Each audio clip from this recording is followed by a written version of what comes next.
কৃষ্ণ কৃষ্ণ কৃষ্ণ হরে হরে হরে রাম রাম রাম হরে হরে হরি বল হরি বল। ঈশ্বর বা ধর্ম খুব ব্যক্তিগত একটা জিনিস, কিন্তু মনুষ্যত্বের থেকে বড় ধর্ম তো হয় না, আর অহিংসার থেকে বড় ধর্ম হয় না। এবং সেই বাণী শ্রী চৈতন্যদেবের সেই যে বাণী, সেটা আজকের দিনে আমরা দেখতে পাচ্ছি, প্রত্যেক দিন দেখতে পাচ্ছি। আমরা গতকালও দেখেছি, তার আগের দিনও দেখেছি। আজকের দিনে দাঁড়িয়ে এই বাণী কতটা প্রাসঙ্গিক।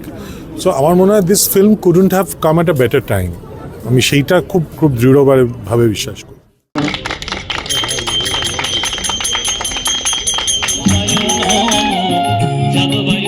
চারদিক থেকে ক্ষুদ্রতা, ষণ্ডামি, বোকামি, নির্বুদ্ধিতা, খ্যাপামি এবং অদ্ভুত একটা নৃশংসতা পেয়ে বসছে আমাদের।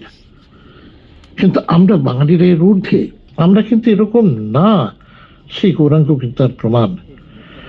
শ্রী গৌরাঙ্গ কিন্তু বেরিয়ে পড়েছিলেন হরিজনদের নিয়ে ব্রাহ্মণ্যবাদের বিরুদ্ধে। তিনি ছিলেন রেবেল, বিদ্রোহী।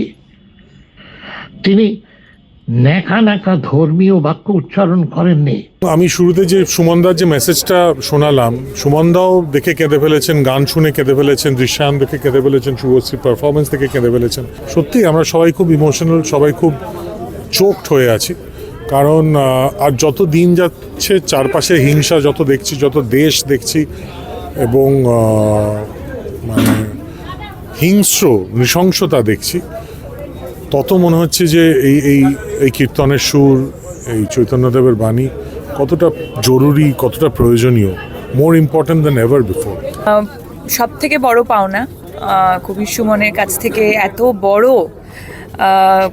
কমপ্লিমেন্ট বলবো না, এটাকে আমি সম্পদ হিসেবে রেখে দিতে চাই। আমি এই ভয়েসটাকে মানে প্রিজার্ভ করে রেখে দিতে চাই।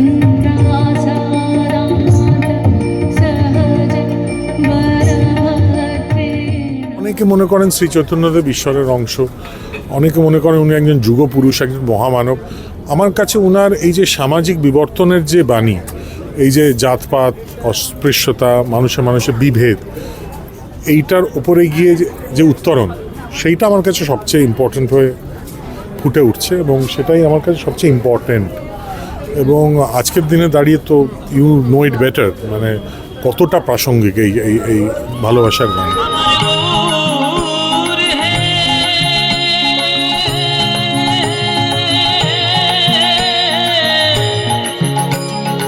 আমার